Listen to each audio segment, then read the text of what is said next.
Tropas ucranianas perdem um total de até 1.760 militares russos derrubam caça MiG-29, diz o Ministério da Defesa.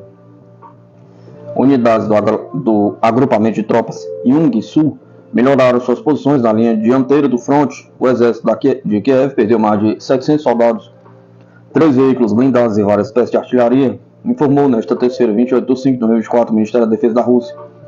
De acordo com o comunicado da Defesa da Rússia, militares do agrupamento de tropas Zapad Oeste atingiram as tropas ucranianas perto das cidades de Zupiansky e Krasny Lima, na região, e repeliram 3 contra-ataques.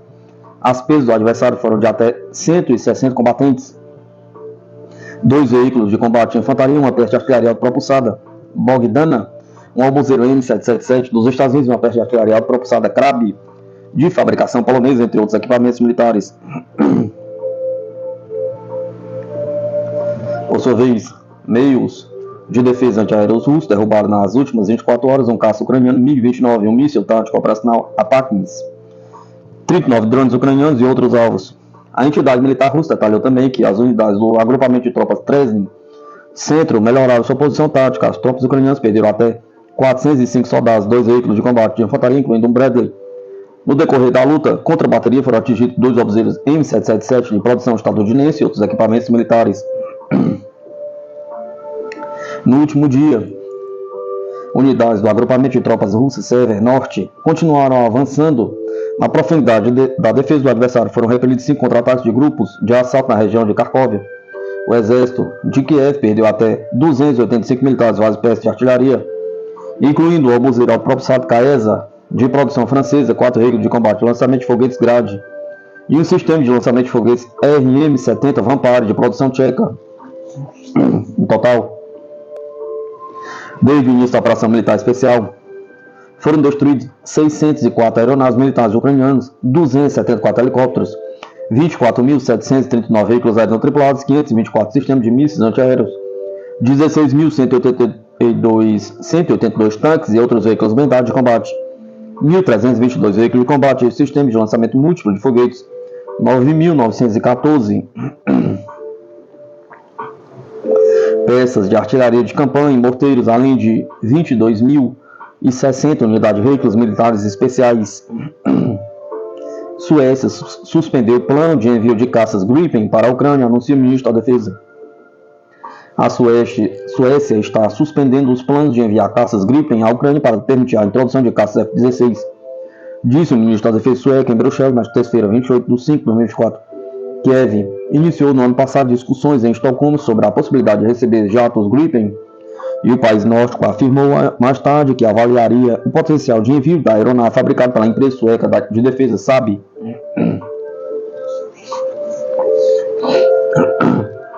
Fomos instados pelos outros países da coalizão a esperar com o sistema Gripen. Isto tem a ver com o fato de que o foco agora está na introdução do sistema F-16, disse o ministro da Defesa Paul Johnson, referentes às nações que planejam doar aviões F-16 fabricados nos Estados Unidos da América à Ucrânia, segundo a Reuters. Na semana passada, o governo sueco concordou com o apoio militar adicional à Ucrânia, totalizando 0,1 bilhões ao longo de 3 anos. O apoio militar poderia incluir doações de equipamentos de defesa, contribuições financeiras e apoio para a aquisição de novos equipamentos. A Rússia já enviou uma nota aos países da OTAN, aliança militar, que a Suécia aderiu recentemente, na qual o Ministério das Relações Exteriores russo advertia que qualquer carregamento, incluindo armas destinadas a Kiev, se tornará alvo legítimo para as Forças Armadas russas. China exorta os Estados Unidos a respeitarem a soberania das nações vizinhas em meio a tensões. Pequim instou Washington a evitar intervir nas disputas marítimas entre a China e os seus países vizinhos e criar blocos regionais destinados a dissuadir atividades marítimas chinesas, disse o Ministério das Relações Exteriores chinês nesta terça-feira, 28 de 5 de 2024. Na última sexta-feira, a China e os Estados Unidos realizaram a segunda rodada de consultas bilaterais sobre questões marítimas através de videoconferência. As consultas contaram com a presença do diretor-geral do Departamento de Fronteiras e Assuntos Oceânicos do Ministério das Relações Exteriores da China, Hung Liang, e do coordenador para a China do Departamento de Estado dos Estados Unidos, Mark Lambert. Os Estados Unidos não deveriam interferir nas disputas marítimas entre a China e os países vizinhos, não deveriam criar pequenos círculos com o objetivo de usar o mar para controlar a China, não deveriam minar a paz e a estabilidade regionais, diz o comunicado. A China também expressou séria preocupação com as provocações dos Estados Unidos nas águas que cercam a China e apelou ao Washington para respeitar a soberania territorial, os direitos e interesses marítimos da China, dizia a declaração. Além disso, Pequim apelou ao Washington para parar de favorecer aqueles que defendem a alegada independência de Taiwan e apontou para o princípio de uma só China, que é a base política das relações China e Estados Unidos, acrescentou o comunicado. A China tem estado envolvida em disputas de décadas com vários países da Ásia-Pacífica, incluindo as Filipinas, sobre a afiliação territorial de uma série de ilhas e recifes no mar do sul da China. Reservas significativas de petróleo e gás foram descobertas na plataforma continental dessas ilhas, incluindo as ilhas Paracel, a ilha Tito, o atol Scarborough Roche e as ilhas Spratly, dos quais o Recife Winston faz parte. Tecnologia militar. A China revela exército de cachorros robôs equipados com metralhadoras. A China exibiu novos cachorros robôs capazes de disparar metralhadoras na mais recente demonstração de seus avanços militares. Agora eles podem ser controlados remotamente. Os robôs foram revelados durante um exercício de treinamento militar conduzido pela China e pelo Camboja no início desse mês. De acordo com um vídeo compartilhado pela emissora estatal chinesa CCTV, os robôs operados por bateria podem funcionar de forma independente por 2 a 4 horas e são capazes de se moverem para frente e para trás, deitar e pular. Eles também podem planejar rotas, aproximar-se de alvos e evitar obstáculos, dizia o vídeo. Um dos robôs mostrados estava equipado com uma metralhadora para atirar em alvos. Esta não é a primeira vez que a China exibe um cachorro robô armado. Em 2022, Pequim anunciou que havia desenvolvido um modelo que já carregava uma metralhadora e poderia ser implementado por meio de um drone. As máquinas inteligentes estão se tornando mais comuns para os militares em todo o mundo, analisa o Business Insider. Os combatentes vivos começarão gradualmente a ser substituídos pelos irmãos robóticos, que podem agir de forma mais rápida, mais precisa e mais seletiva do que as pessoas, disse Vitaly Davidov, vice-diretor da Fundação de Pesquisa Avançada da Rússia, em entrevista à Forbes em 2020. Enquanto isso, os militares dos Estados Unidos estão usando robôs não armados fornecidos pela Boston Dynamics. Segundo seu site, a empresa é especializada em robôs que podem inspecionar remotamente ambientes perigosos, realizar missões de resgate e realizar outras operações logísticas. Rússia classifica o desejo da Tailândia de ingressar ao BRICS como um passo estratégico. O governo do país do Sudoeste Asiático aprovou nesta terça-feira o projeto que vai criar uma carta de intenção para se integrar ao BRICS, informou o portal Tanzan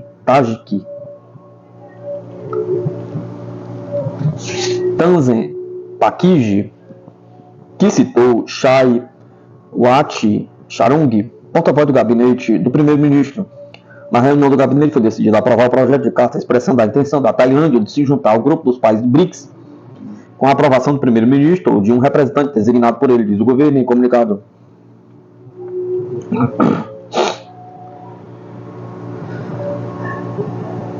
Conforme o porta-voz, a expectativa é que a próxima cúpula dos países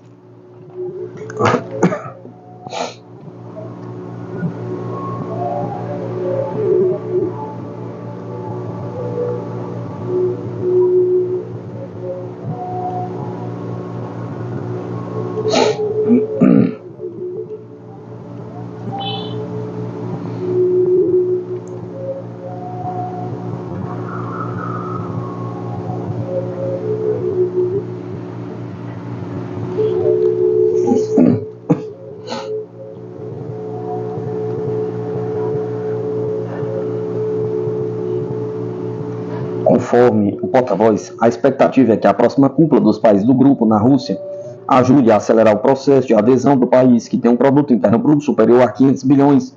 O encontro acontece em Kazan entre 22 e 24 de outubro.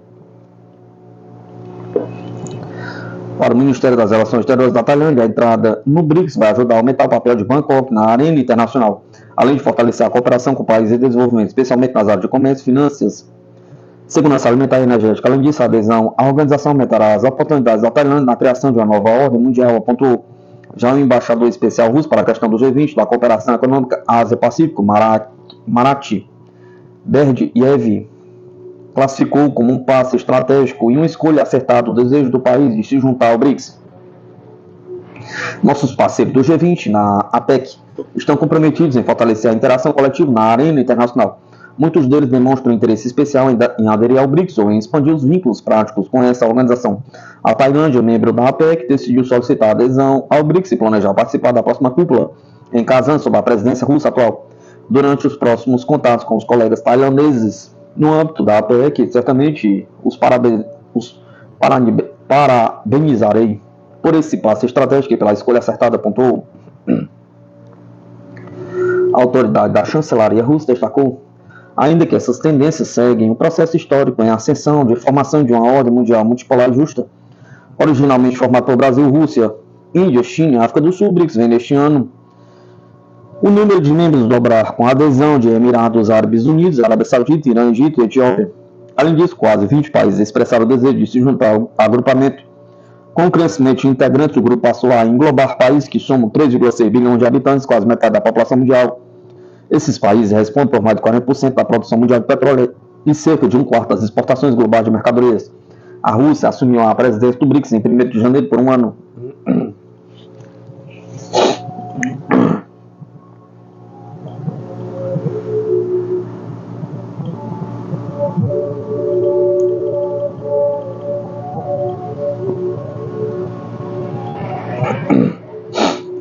Pequenos países não conseguiram atacar a Rússia e só fazem bravata para agradar a OTAN, diz analista. Pequenos países não conseguiriam atacar a Rússia e só fazem bravata para agradar a OTAN, diz analista. Em coletivos de imprensa após visita ao Uzbequistão, o presidente russo Vladimir Putin criticou a postura ocidental em relação ao conflito da Ucrânia. Ele acusa os países do Ocidente de tentar apresentar interesses próprios como uma posição consolidada na comunidade internacional. Ele dirigiu suas críticas aos países da OTAN, em especial os menores e mais densamente povoados da Europa. Esses representantes de países da OTAN, em especial na Europa, particularmente os menores, precisam estar cientes do que estão fazendo. Devem lembrar que, geralmente, são estados com pequena extensão territorial e alta densidade populacional. Esse é um fator que deve considerar antes de falar em atacar profundamente o território russo, disse Putin. O especialista militar e oficial da reserva da Marinha do Brasil, Robson Farinazo, que considera improvável que pequenas nações europeias possam danificar significativamente a Rússia. Ele aponta que, embora esses países possam realizar operações especiais e fornecer consultores, eles não possuem a capacidade bélica para desafiar a potência militar russa. Pelo poder bélico que os russos têm, pela pujança da indústria de defesa, a Rússia hoje é um colosso militar. Segundo ele, a retórica dessas nações, em alinhamento com a OTAN, é apenas bravata para agradar o secretário-geral da Aliança, Jens Stoltenberg. A professora de Relações Internacionais Isabela Gama, da Universidade de Abdul-Dubai, também julga improvável que nações pequenas, mesmo sob o guarda-chuva da OTAN, enfrentem os russos. Segundo ela, a aliança tem medidas diferentes para pesos diferentes. Se a Alemanha fosse atacada pela Rússia, a resposta da OTAN seria a mesma para a Letônia.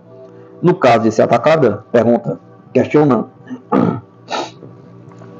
A especialista em relações internacionais destaca o impacto negativo da falta de eleições presidenciais na Ucrânia na percepção internacional.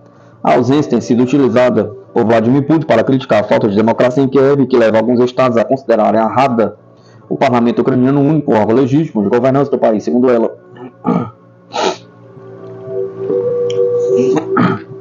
O presidente russo disse que Moscou poderá reconsiderar a criação de uma zona de segurança para prevenir ataques em regiões fronteiriças da Rússia, como a região de Belgorod. Nós os avisamos, não ataquem o nosso território, não bombardeiem Belgorod e outras áreas adjacentes. Caso contrário, seremos obrigados a criar zonas de segurança. O líder acusa a mídia ocidental de relatar apenas a ofensiva russa em Kharkov, sem mencionar bombardeios ucranianos. As ações das forças russas na direção de Kharkov são necessárias para estabelecer uma zona de segurança e prevenir ataques ucranianos em territórios russos. O mesmo se aplicará no caso de uso de armas de alta precisão e longo alcance. A professora Isabela Gama compara a situação atual com os momentos da Guerra Fria, embora rejeite o termo Nova Guerra Fria devido à falta de um componente ideológico evidente. Segundo ela, a Rússia tem que se proteger de ataques terrestres e diplomáticos, criando um muro metafórico que divide o Ocidente e o Oriente. A Rússia tem que se proteger de certos ataques terrestres, mas diplomaticamente a Rússia também está esperando novos ataques. Farinas argumenta que a criação de zonas de segurança na Ucrânia é essencial. Ele acredita que essas zonas não se limitarão a Kharkov, estendendo-se até o rio Dnieper. A razão principal é a necessidade de afastar as forças armadas ucranianas com mísseis de longo alcance, capazes de atingir o interior da Rússia. Quanto mais para o oeste a Rússia empurrar as forças armadas da Ucrânia, mais ela consegue assegurar, garantir a segurança das suas populações fronteiriças.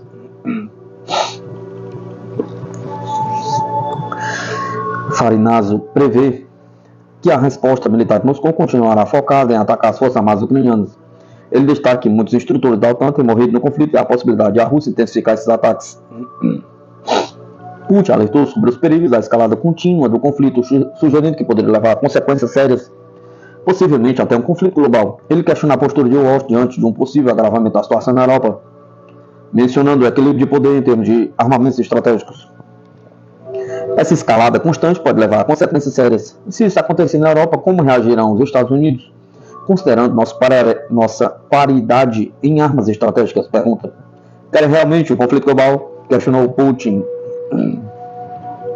Para finalizar, o risco de escalada se a OTAN atacava os russos. Embora reconheça a possibilidade de uma escalada nuclear, ele acredita que essa seria a última opção russa. Se a Ucrânia ou algum país da OTAN fizer ataque estratégico a alvos na Rússia e os russos julgarem que aquilo foi além da conta, a gente não sabe para onde isso pode ir. Por ter uma escalada, pode ter uma escalada sim, mas pode ter uma escalada sim para o uso nuclear, mas acho que isso seria a última opção da Rússia. Eles preferem não ter que usar essa opção. Gama ressalta que a distinção entre ataques ucranianos e da OTAN está cada vez mais difícil, devido à participação de militares ocidentais disfarçados como mercenários. Muitos desses militares que já estão na Ucrânia há bastante tempo estão disfarçados como mercenários, mas é bem sábio que existe sim essa conexão direta. Gama observa que sem apoio externo a Ucrânia não teria condições de realizar ataques precisos ou robustos contra os russos.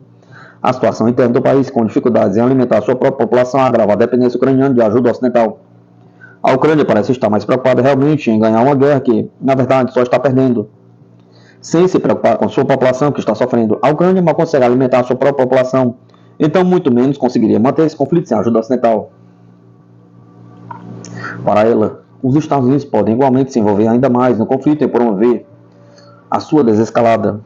Pode ser tanto que os Estados Unidos, que o governo do Biden decidam de apoiar a Ucrânia diretamente ou tentar desescalar o conflito. Isso já vem sendo uma proposta há algum tempo. Na coletiva, Putin comentou a possibilidade de ataques em solo russo com armas de precisão ocidentais.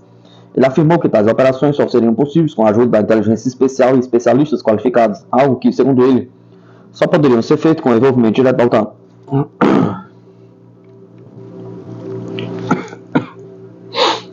Stoltenberg deve saber que o uso de armas de precisão de longo alcance exige inteligência especial e especialistas capacitados. Esses ataques, como os realizados com mísseis Storm Shadow, podem ser programados automaticamente sem a presença de militares ucranianos. O presidente russo enfatizou que as programações dessas missões são feitas por representantes da OTAN e não pelos militares ucranianos. Essas operações são conduzidas por quem fabrica e fornece essas armas, frequentemente sem qualquer envolvimento dos soldados ucranianos. Farinazo observa que, embora as armas americanas sejam inicialmente eficazes, sua eficiência tende a diminuir à medida que os russos desenvolvem contramedidas. Normalmente, quando é introduzida uma arma nova na Ucrânia, eles têm algumas semanas de efetividade, depois a eficiência dessas armas cai. Segundo ele, há exemplos como o HIMARS e o Scalp, cuja efetividade decaiu após as primeiras semanas de uso devido às medidas russas com a guerra eletrônica. Por fim, o presidente russo criticou os líderes ucranianos, afirmando que eles não protegem os interesses do povo ucraniano. Além disso, ele disse que os países ocidentais querem criar uma aparência de apoio mundial às suas próprias vontades e apresentá-las como se fosse a posição unânime da comunidade global, mas que isso não vai funcionar. Segundo o presidente, a posição do Ocidente demonstra falta de vontade de negociar com Moscou, preferindo insistir em suas demandas para tentar mudar a situação no campo de batalha, o que, segundo ele, só resultaria em maiores perdas para as forças armadas ucranianas.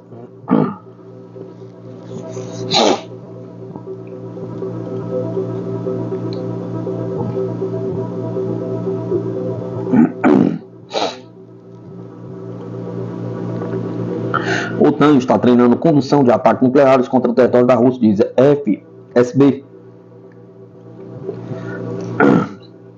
A OTAN está treinando perto da fronteira ataques nucleares contra o território da Rússia, disse em entrevista a Sputnik, o chefe do Serviço de Fronteiras do Serviço Federal de Segurança da Rússia, general Vladimir Kuleshov. Perto da fronteira russa, a atividade de inteligência da OTAN está se intensificando, está aumentando a intensidade das ações de treinamento operacional de combate das tropas da aliança, durante as quais são praticados cenários de operações de combate contra a Rússia, incluindo ataques nucleares em nosso território, disse ele. Segundo observou o interlocutor da agência, a situação exige a adoção de medidas adequadas para defender e proteger as fronteiras. Recentemente, o secretário-geral da OTAN, Jens Stoltenberg, disse que a Ucrânia tem o direito, inclusive, de atacar alvos militares no interior do território da Rússia. Ele acrescentou que alguns aliados já levantaram certas restrições aos ataques e, na opinião de Stoltenberg, é hora de levantar outras restrições também. Dmitry Peskov, porta-voz do presidente russo, em conversa com o jornal Easy Vestia, observou que a OTAN está flertando com a retórica militar, aumentando o grau de escalada e o êxtase militar.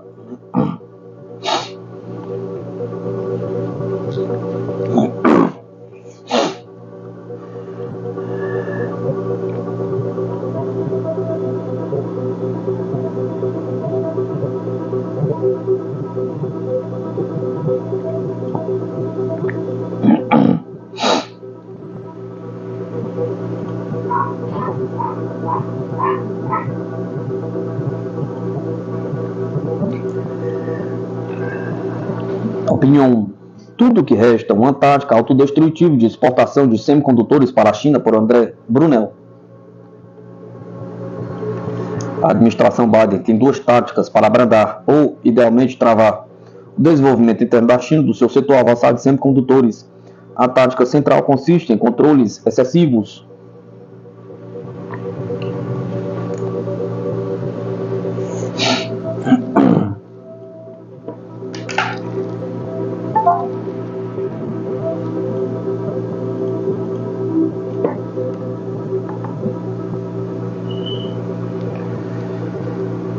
A tática central consiste em controles extensivos, sem precedentes e unilaterais à exportação de tecnologia americana avançada de semicondutores para a China.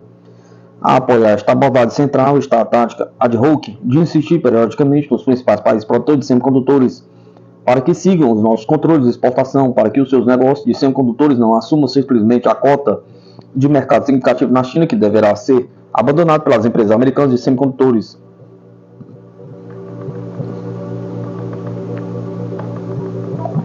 Em janeiro deste ano, previ que essa tática de apoio iria falhar. Em abril aconteceu. Os Países Baixos e o Japão recusaram os pedidos de altos funcionários dos Estados Unidos para controles de exportações mais rigorosos, porque estes dois principais países da cadeia de fornecimento de semicondutores queriam mais tempo para avaliar os seus controles de exportação existentes e para ver quem venceria as próximas eleições dos Estados Unidos. A resposta da Alemanha foi neutra, nem sinalizando apoio, nem rejeitando os pedidos das autoridades norte-americanas. Desde então, grilos.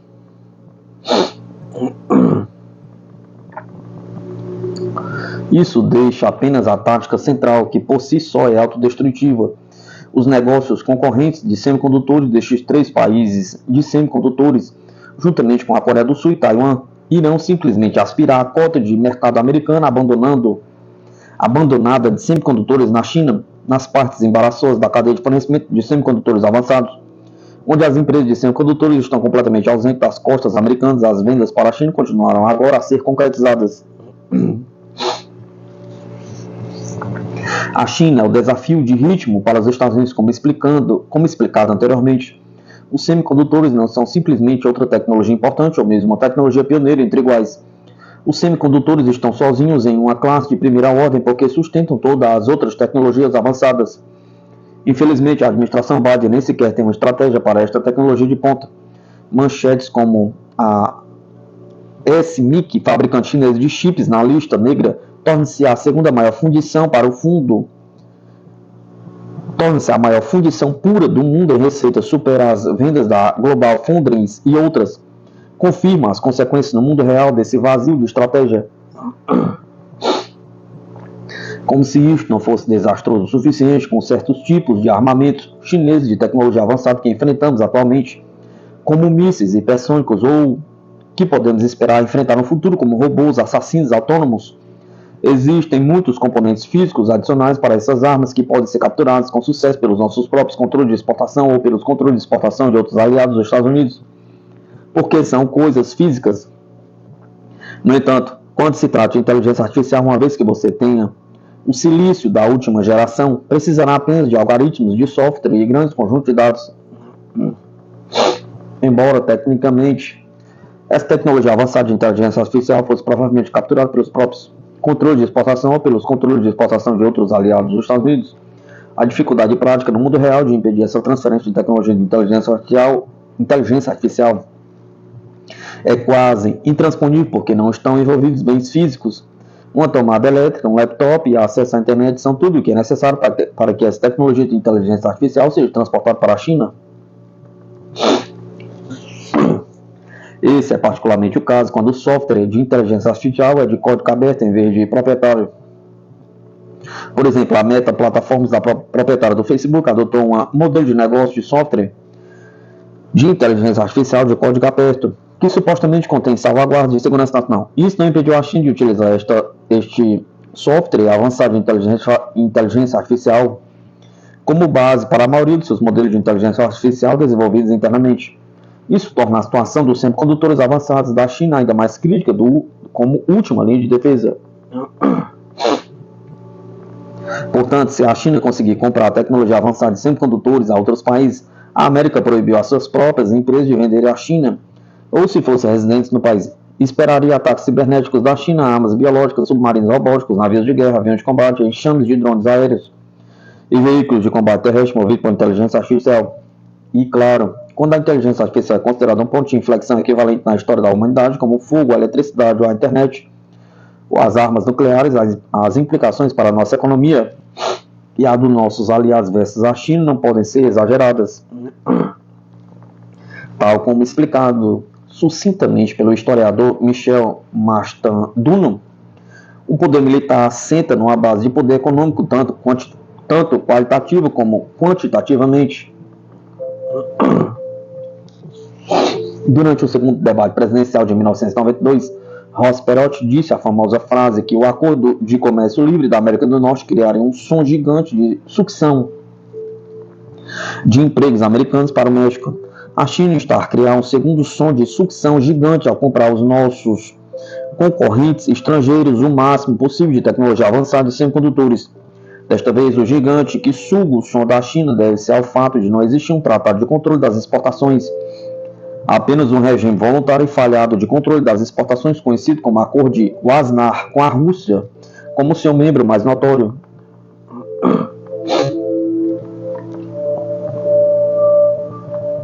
Assim, há apenas um ligeiro exagero ao afirmar que, se não acertarmos na nossa estratégia de controle de exportações de semicondutores, pouco mais importará quando se trata da corrida armamentista tecnológica com a China.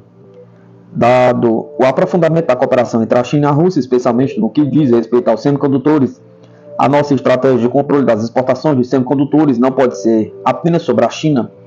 Mais de 80% dos semicondutores que a Rússia comprou desde a invasão em grande escala da Ucrânia em 2022 vieram diretamente da China. Este número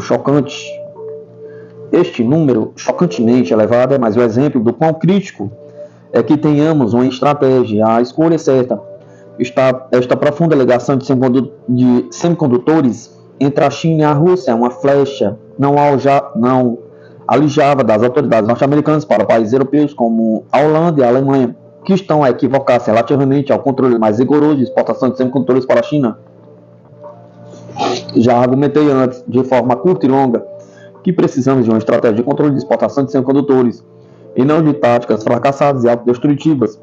Nossas relações com a Holanda, a Alemanha, a Coreia do Sul, Japão e Taiwan são multifacetadas e profundas, e contêm muitas negociações potenciais que poderíamos fazer se estivéssemos determinados a criar um tratado vinculativo de controle de exportação de semicondutores entre nós, focado na China, Rússia, Coreia do Norte e Irã.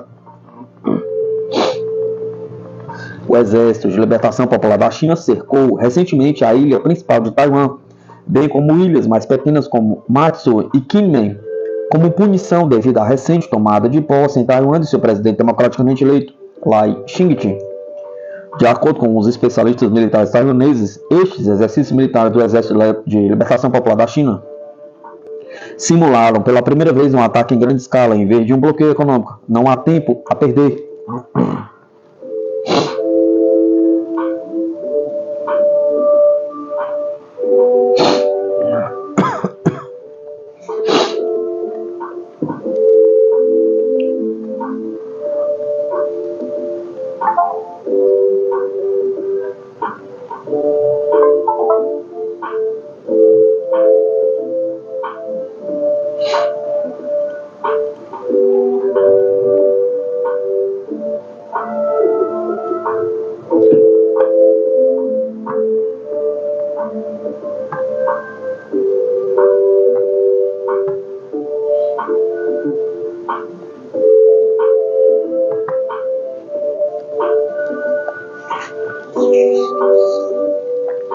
O pesadelo do CPEC, China-Paquistão, ataque, sabotagem, pobreza e recursos desperdiçados.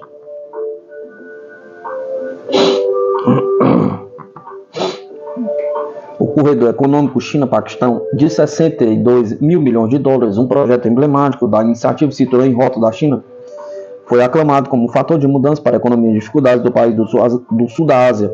No entanto, quase uma década desde a sua criação, o investimento multibilionário tornou-se um pesadelo para ambos os países, prejudicado por ataques incessantes a cidadãos chineses, pela incapacidade do Paquistão de utilizar os investimentos e por um atoleiro econômico cada vez mais profundo, que expõe o país ao FMI. Um atentado suicida que matou 5 engenheiros chineses perto do projeto da barragem de Dasu, na província de Khyber, no noroeste do Paquistão, em 26 de março, é o mais recente de uma série de ataques mortais. Este ataque, juntamente com os ataques ao porto de Gwadar e a uma base naval no Baluchistão, na mesma semana ampliaram as preocupações sobre a segurança do pessoal e dos projetos chineses no país assolado pela crise. Embora Pequim tenha apelado a uma investigação exaustiva, estes ataques descarados demonstram a terrível situação de segurança que assombra os projetos do CPEC. Apesar das respeitadas garantias de Islamabad, na sequência, as empresas chinesas suspenderam os trabalhos em grandes projetos energéticos, incluindo as barragens de Dasu, Jamer, Bracha, afetando milhares de empregos locais e colocando em risco a segurança energética do Paquistão.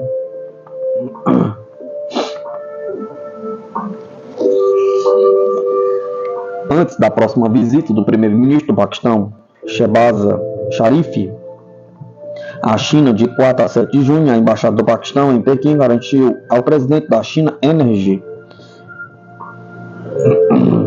que um plano de segurança robusto foi implementado para proteger cidadãos chineses que trabalham no Paquistão. Essa medida surge na sequência do ataque suicida de 26 de março na província de Khyber, que custou a vida de 5 funcionários da China Energy Corporation.